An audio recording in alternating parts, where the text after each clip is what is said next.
Welcome to our program, Colin Sweet and Mark Toth. Be back on the show. Thanks for having us, Daniel.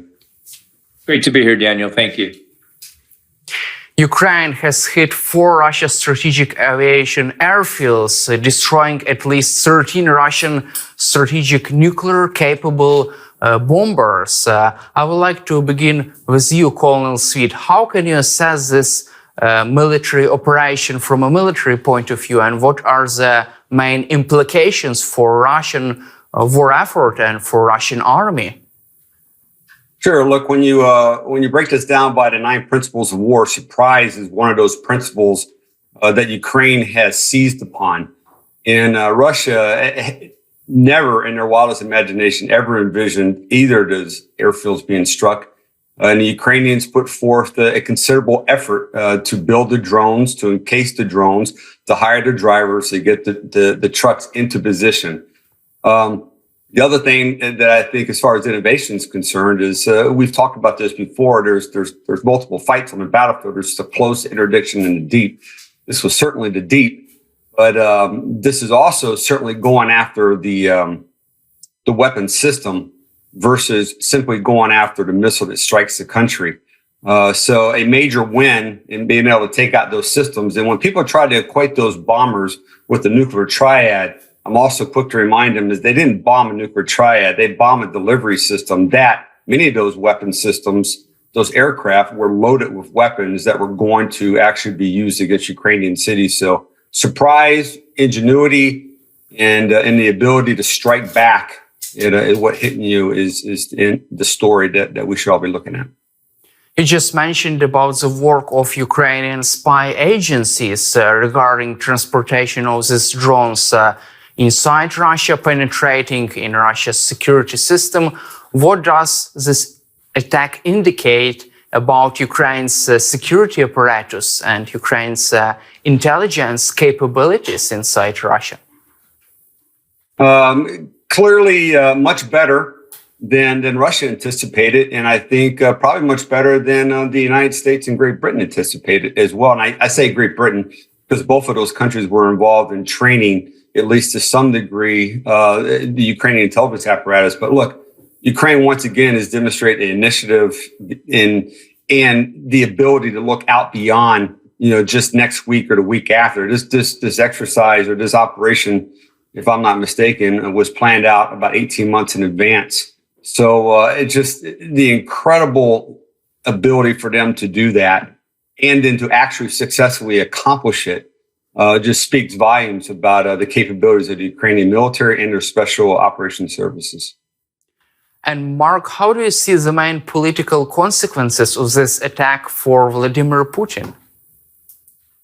I think for Putin, it was, obviously embarrassing. This scale of attack, this complex of attack, this ingenious of an attack that struck him in the north, struck him in the east, and struck him near close to Ukraine was embarrassing on a lot of different levels. So politically speaking, it's going to come at a cost, probably more to the people that failed him at this point in time, given his firm grasp on Russia. But nonetheless, it's a lot of egg on his face. I think the bigger political question for me so much isn't the one that was created for Putin, but the messaging that President Zelensky and his generals were sending.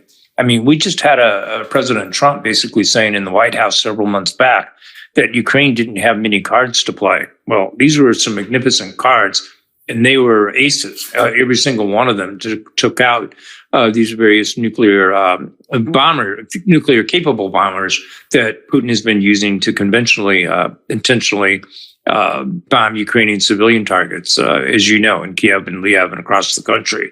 So that messaging was huge that, hey, not only do we have cards to play, we're going to play them, and we're going to play them in a big way, in a loud way, in a way that the whole world was able to see. It somewhat reminds me of the same kind of messaging that Winston Churchill did in 1940. If you think back to Amirs El Kabir, the port in Algeria, where Churchill decided to bomb the French fleet as a sign to say, hey, our country is in this fight. We're going to remain in this fight, and we're going to do whatever it takes in order for us to win. And Zelensky and his generals in your country just sent that same message. And I think it was one that was needed. It's one that even Trump, according to certain reports, admitted to his colleagues that he admired, that the chutzpah that Ukraine displayed was noteworthy. And I think it sent the American people that, look, Ukraine's not just in this to get something from the U.S., it's willing to take this fight when it has a chance to the Russians itself. So in my mind, the political messaging in terms of how it damages Putin was probably more in the loss of base here in the United States that Putin had, and just how ridiculously weak Russia appeared to Americans, and Ukraine being able to hit these various targets, not just from a distance, but the ingenuity of how they did it. Smuggling in drones, getting warehouses, positioning those trucks, the cargo trucks that were used to launch them. All of that is just big egg on his face. And Putin lost a lot of standing in terms of how people viewed him here. He just looks weaker here in the U.S. Gladly so. And John, do you feel that this attack could change the course of this war right now? It sort of puts Russia on their heels because, quite frankly, they don't know what's coming next. And they saw what was coming next because the very next day, Ukraine went after the Kerch Strait Bridge again. This time with underwater demolition teams that set up explosives on one of the pillars, and weakening the structure, obviously not destroying the structure, and traffic was resumed within about 5 hours. Vehicular traffic, I'm not sure about the rail traffic yet. But Russia just simply doesn't know what's coming next. And that's the beauty of surprise. So now Russia has to defend everything all the time, everywhere. And if you're the FSB, or if you're a member of the air defense network that's responsible for securing Russia as a whole, and particularly their oil refineries, their military bases, their government facilities, it's going to be a very long summer for you, because I suspect we're going to see much more of this. And we already have. Between 6 and 9 June, we've seen deep strikes within the Russian interior going after production facilities, oil refineries, airfields, supply depots. And we've also seen them go on after plants that produce guidance and stabilization systems, anti-jamming components that go inside their missiles. So it is consistent, and they continue to deliver those types of fires. So no, it's going to be a long summer in Russia. And John, if Ukraine continues to conduct such attacks deep inside Russia, targeting Russia's strategic aviation, airfields, and other military capabilities, would this help Ukraine to turn the tide in this war on its own favor? Well, again, this is the fight of the deep fight, not necessarily the interdiction fight or the close fight. So Ukraine's still fighting very tenaciously in the close fight, but they still give terrain to the Russian aggressor, and they're unable to stop that because the flow of forces that continues to come into Ukraine. That interdiction fight is critical, but their ability to push Russian bombers even further back provides them a little more security as far as from ballistic missiles and cruise missiles, but they still have the same threat concerning drones. And we saw again last night upwards of 500 drones being fired into the interior of Ukraine, primarily against civilian targets in the Kyiv region. So until they're able to, they being Ukraine with the assistance of the West, establish some sort of defensive perimeter, if you will, against the drone activity. Now, they have struck drone production facilities, but the number of drones that are being fired into Ukraine has not been diminished. Over the past week, there have been 400 to 500 a night. So that's the fight. They have to stop that bleeding. And what they really need, in addition to their ability to strike those facilities deep, they need that no-fly zone. They need something similar to the integrated air defense system that we saw Israel put forth in April and October of last year that defeated the Iranian ballistic missiles and drone strikes against them.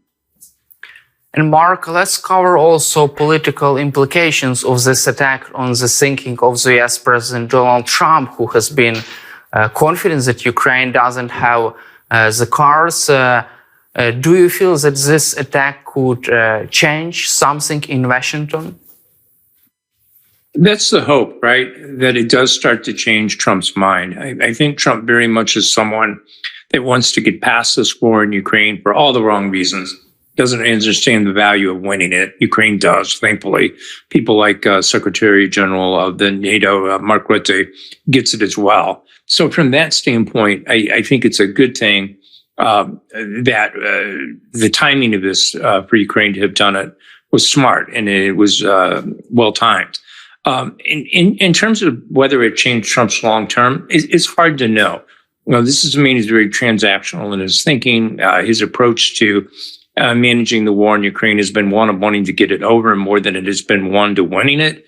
But maybe this changes. Maybe this changes his thinking. Time will tell. But again, I think the more that Ukraine can continue to do these kind of operations, to take this kind of fight that embarrasses Putin personally, that's a good thing. Because if you step back and look at the pushback that was first received by Ukraine over this, it was somehow by the Russians, the ones messaging this, it was somehow that Ukraine was attacking their part of the nuclear triad. So it told you that it hurt and that Russia needed some kind of excuse, some kind of posturing to say, hey, this is unacceptable on multiple levels. So I found that interesting that pushback was so hard that they were admitting, in effect, that it was damaging to part of their nuclear triad.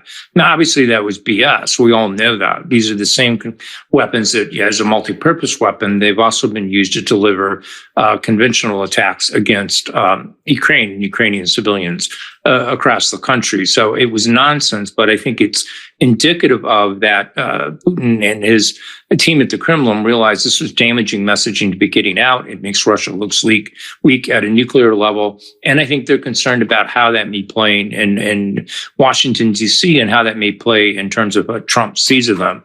So it's a good start. I hope that Ukraine keeps it up. There's plenty of other opportunities out there, be it the Kerch Bridge or other ones that John just mentioned before, just in terms of keeping them thinking, wondering, is that truck going down a Russian road?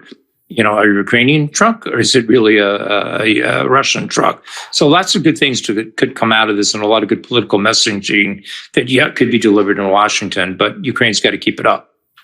It is also interesting that US President Donald Trump held a phone call with Vladimir Putin days after this attack on Russian strategic aviation. However, it seems like he didn't try to discourage Putin from retaliating to this attack. What is your assessment of the recent conversations between Trump and Putin?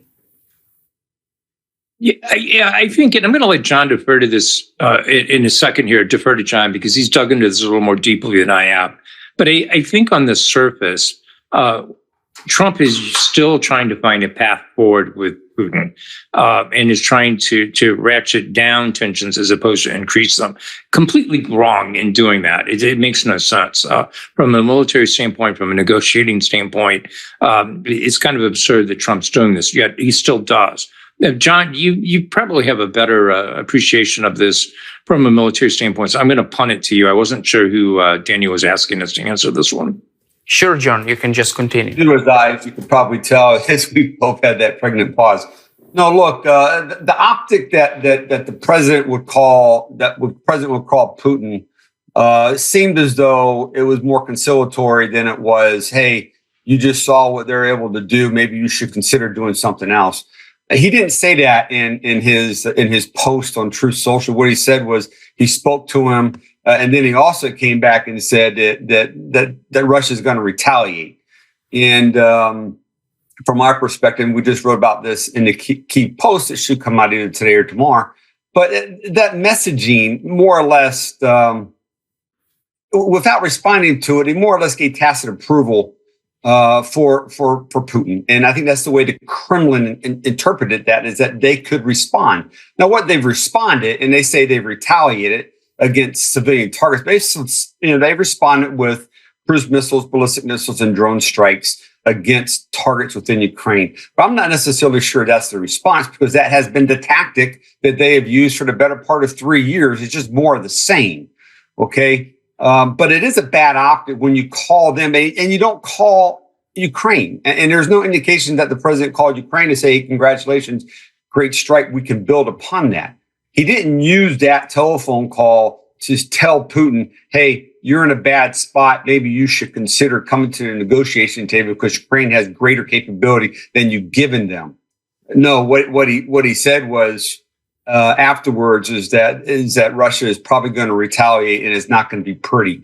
And the optics that come from that messaging and putting it on Truth Social to people certainly, I think, in one case demonstrates that he is still working this deal with Putin that he wants to get done. And he's trying to separate himself from 141 days of failed ceasefire negotiations that his team in Washington, D.C. has not been able to accomplish. So he's taken the role of disinterested third party in watching. Fortunately, Europe has stood up, and Europe continues to stand up. We just saw that Germany has provided 10 Iris air defense systems to counter the cruise ballistic and hypersonic missiles. And we're also seeing reports that have now been disputed that at least Israel has provided some additional Patriot capability, which bring the numbers up to 8. So there's pluses and minuses, but from a White House perspective, I think the optics are bad with the phone call. And Mark, what is your assessment of this call between Trump and Putin, and also other statement? Trump compared Russia with Ukraine as a two fighting child, and also he said that Ukraine also provoked Russian retaliation on this matter. What is your reaction to this? Yeah, I think what we're seeing here still is John was mentioning, for the different reasons, Trump is still trying to get to a negotiated settlement in Ukraine his way, right? And it's not a way that in my mind is a good one. Because at this point in time, in terms of looking at this geopolitically, this is bigger than just Ukraine, something that John and I, a point we've made on your program many, many times. That this is something that's going to be coming to Eastern Europe, whether it's to Poland, the Baltic states, et cetera. There's a bigger threat here that's at play that really needs to be addressed. And Trump's not getting to that. He's simply trying to end the conflict as he sees it now. Maybe his motives are good. Maybe he generally wants to see the killing stop on both sides, seeing young men and women die needlessly. I get that at one level, but he's not having at this point in time, at least he doesn't understand from a geopolitical standpoint, the overall threat that Putin represents. And I think he still thinks that he can sweet talk him, if you will, into ending this war against Ukraine, not realizing that in doing so, he's really just in effect setting up Putin, if he does get to a ceasefire or if he does get to some kind of temporary peace agreement between Ukraine and Russia, that he's just setting Putin up to do this all over again and to expand it on a scale that would include the rest of Eastern Europe at some point in time. I mean, and you don't have to take my word for that. You don't take John's word for that. I mean, we can look to what Russian officials are saying. They've threatened Transnistria and Moldova. They've threatened actions with respect to Moldova itself. They threatened just lately, I think the foreign minister was saying that, look, we want NATO forces out of the Baltic states as a precursor to us even discussing a comprehensive peace agreement in Ukraine. So, you know, the push back is there. It's there for Trump to see it. Why he's not seeing that is disconcerting to me, you know, from a geopolitical standpoint.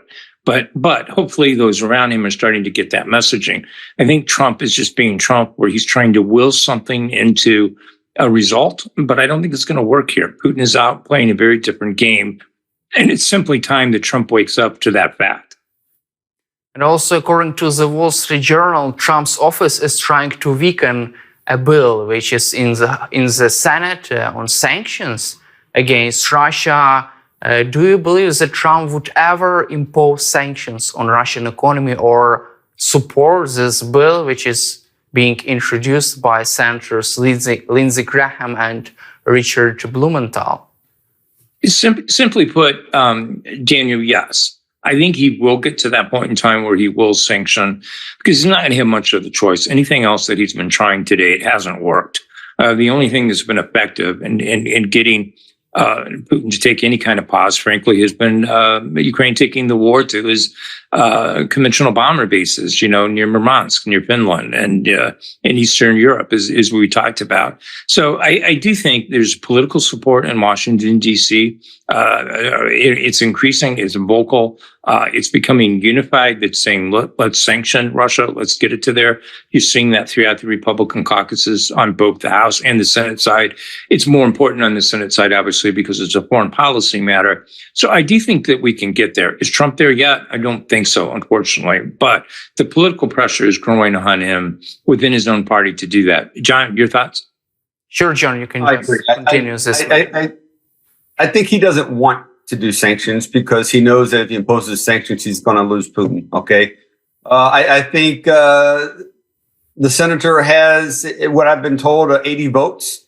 Eventually, they're going to vote on it. The president doesn't want it to be voted upon, but I think they're going to get to a point where they are veto-proof and they'll push the legislation through regardless, because there's a lot of pressure coming from the Republican side now to do something about Putin, and they feel as though that sanctions is the first step. So we'll see. I just don't think that the president's prepared right now, because he knows if he does sanctions that Putin's going to withdraw from whatever deals that they've been discussing. Thank you, Colonel Swint and Mark Toth, for your time and for your insightful answers, and glory to Ukraine. Hey, thank you, Daniel. Thank you, Daniel. I appreciate it. Thank you.